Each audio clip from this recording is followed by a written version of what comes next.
Amis internautes, amoureux de la pierre et de l'immobilier, bonjour. Je reçois aujourd'hui pour cette interview Émile Léon. Émile, bonjour. Bonjour David, merci, ravi de participer avec toi à cette interview. Merci.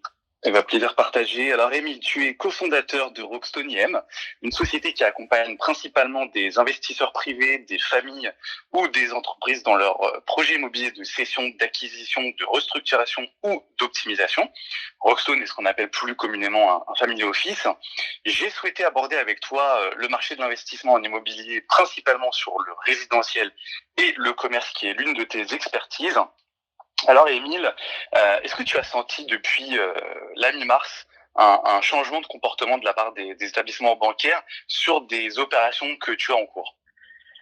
Cette crise sanitaire liée au Covid-19 a en effet fait ressortir des craintes, de la peur, beaucoup de questions et d'inconnus sur l'avenir à court, moyen et long terme, aussi bien pour nos clients que propriétaires fonciers, les locataires, exploitants en commerce ou utilisateurs en bureau, et aussi sur les établissements bancaires.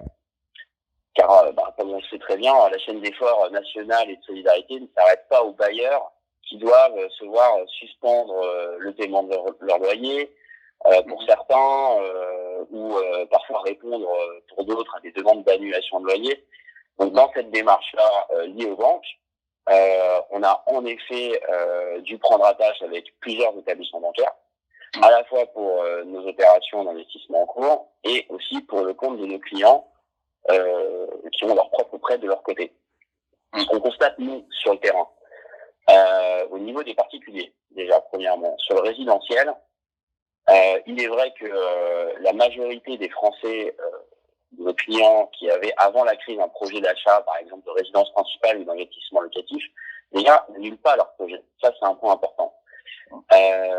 Le délai qui était déjà parfois long avant la crise, avec la crise, forcément, ces délais sont rallongés, mais il n'en reste pas moins que la majorité des acquéreurs continuent d'avancer dans leur projet. Sur nos clients privés qui ont l'habitude d'échanger avec leur agence bancaire ou leurs correspondants, leurs conseillers habituels, la plupart de ces banques n'étudient pas de nouveaux dossiers de prêt immobilier, que ce soit sur des opérations professionnelles ou plus personnelles. On voit qu'il y a beaucoup de banques qui n'étudient plus de nouveaux dossiers de prêt. Donc oui, un changement de comportement au niveau des banques, bien évidemment. Pour la simple et unique raison à aujourd'hui, c'est qu'elles sont submergées par le traitement des demandes de PGE, du prêt garanti par l'État. Pas plus tard qu'hier, j'étais en ligne avec une de ces banques sur des demandes de PGE pour certains de nos clients entreprises, des dossiers qui ont démarré suite à l'annonce du gouvernement, donc courant mars. Les prêts sont pas encore débloqués. Ils vont l'être, mais ils ne sont pas encore. Donc il y a en effet un changement de comportement, y compris sur les prêts immobiliers. Pour celles qui sont encore à l'écoute des prêts immobiliers, parce qu'il y a, heureusement, il en reste quelques-unes, celles-là qui marquent d'une certaine manière une forme de souplesse pour leurs clients, puisqu'ils étudient de nouveaux dossiers pour eux. Oui, en effet, elles ont durci les conditions quant au dossier de prêt, augmenté leur taux fixe à long terme de 20 à 80 points de base sur ce qu'on constate sur le mois d'avril, en fonction de la durée du prêt demandé. Plus la durée est longue, plus forcément l'augmentation sur le taux sera plus importante. Mais concrètement, là où certains pouvaient, pour donner un cas concret, là où certains pouvaient emprunter à moins de 1% sur 20 ans, au niveau des particuliers, fin 2019, voire janvier-février 2020, aujourd'hui, en avril, il n'est pas étonnant que ces mêmes banques proposent du 1,50, 1,80 en taux fixe sur des durées de 15 à 25 ans. Néanmoins, il n'en reste pas moins qu'aujourd'hui, avoir des taux d'intérêt à 1,50 à 80 sur 20 ans, ça reste quand même très, très, très, très bas par rapport aux années précédentes, avant 2015, quoi. Donc, encore une fois, nous, au sein de Rockstone IM, on n'est pas des économistes, mais il semble peu probable que la BCE, la Banque Centrale Européenne, soit amenée à réellement augmenter les taux sur les 3-4 prochaines années. Ok, donc si je résume, tu as constaté que les banques, en effet, ont durci les conditions d'octroi, qu'elles vont certainement demander par la suite des apports plus conséquents pour financer des opérations. Alors, ça, je bascule sur une autre question, puisque en effet, c'est des choses qui reviennent beaucoup. Quel est ton avis sur la valorisation des actifs et des loyers dans les prochains mois? Penses-tu qu'ils puissent continuer à augmenter ou alors à baisser? Alors, pour cette réponse, pour cette question, afin d'y répondre, on va dissocier l'habitation, en résidentiel, de l'immobilier entreprise. C'est deux marchés différents, et y compris pour les banques, et même dans la valorisation. En résidentiel, même si on n'a pas encore assez de recul, je pense, il y aura certainement un ralentissement des transactions lié à la peur, toujours ces phénomènes de peur et de crainte de certains acheteurs d'acheter, donc un ralentissement lié à ça, puis une correction au niveau de l'augmentation des prêts immobiliers, et donc forcément ça a une conséquence aussi, si on reste toujours sur le sujet des banques, sur les mensualités et échéances à payer dans les plans d'investissement de ces acquéreurs. Sur les vendeurs, qui parfois ont eu des valorisations ou des estimations avant la crise un peu élevées, qui étaient liées tout simplement au marché de 2019. Parfois, ces vendeurs vont peut-être ne pas vouloir ou accepter tout simplement de vendre à un prix inférieur aux valeurs qui leur avaient été données fin 2019. Concernant les loyers, donc on est toujours sur le résidentiel, on n'imagine pas une forte évolution, si ce n'est certainement peut-être un peu de turnover, des congés qui sont donnés, des libérations, qui serait en fait la résultante d'un éventuel taux de chômage plus important dans les mois à venir, ce qu'on craint malgré les dispositions prises par le gouvernement. En immobilier d'entreprise, concernant le bureau ou la valorisation, je pense que je m'en remettrai aux experts et aux professionnels comme Babylone et vos confrères. Néanmoins, il est à prévoir un impact lié à cette récession déjà apparemment annoncée de près de 8% sur l'année prochaine, la publication des indices ILAT, ICC, donc indice du coût de la construction, ILC, indice des loyers commerciaux, donc également pour les commerces. Va-t-on voir ces indices baisser drastiquement en 2020 ou en 2021, en 2020 pour l'année 2021? Pour ma part, ça semble évident, sauf s'il y a de nouvelles régulations ou de nouvelles règles qui sont mises en place. Les deux convient. C'est une question à laquelle également on aimerait bien avoir de notre côté des ressentis d'économistes, voire même directement, plutôt que des interprétations, directement de l'INSEE.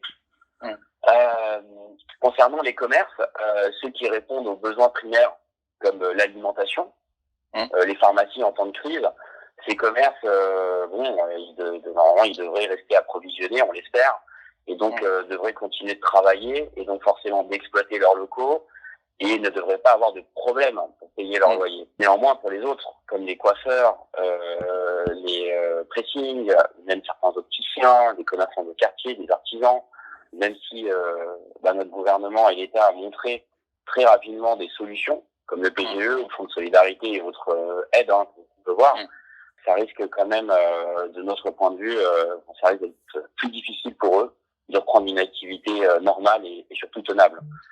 Donc cette crise sanitaire va certainement avoir un impact social important, aussi bien sur les commerces et sur le résidentiel. On pense nous que ça va accroître les inégalités. Mais quoi qu'il en soit, la critique est aisée, mais l'art est difficile. Donc dans ce malheur, je pense que on est assez chanceux en France comparé à d'autres pays du monde. Je pense aux États-Unis notamment. Que notre gouvernement, le ministre de l'économie, Bruno Le Maire, ait répondu présent avec son plan de crise assez rapidement, même s'il y a des choses qui restent assez floues quand même pour beaucoup d'entre nous. Mais il en reste pas moins qu'il faudra être prudent sur l'après-crise sanitaire, parce que faut pas se voiler la face, on rentre dans une crise économique, notamment avec la chute du PIB et le crash du pétrole, quoi. Donc on ne sait pas ce qui va suivre. Ok, dernière petite question, parce que c'est aussi quelque chose qui intéresse beaucoup d'entre nous. Quel conseil donnerais-tu à une foncière familiale, un investisseur privé qui aurait des liquidités et qui souhaiterait justement investir dans l'immobilier dans les prochains mois?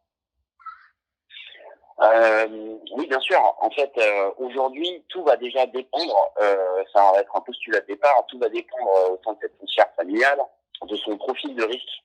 Si elle a une volonté d'investissement à très long terme sans prise de risque, ou si elle est plutôt dans une position aujourd'hui de s'intéresser à saisir réellement des opportunités du marché.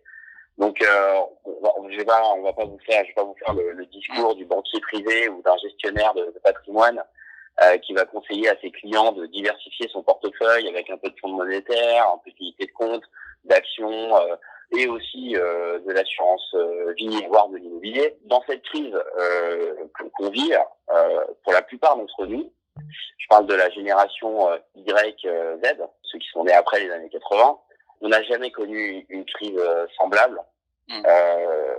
C'est en effet unique et exceptionnel.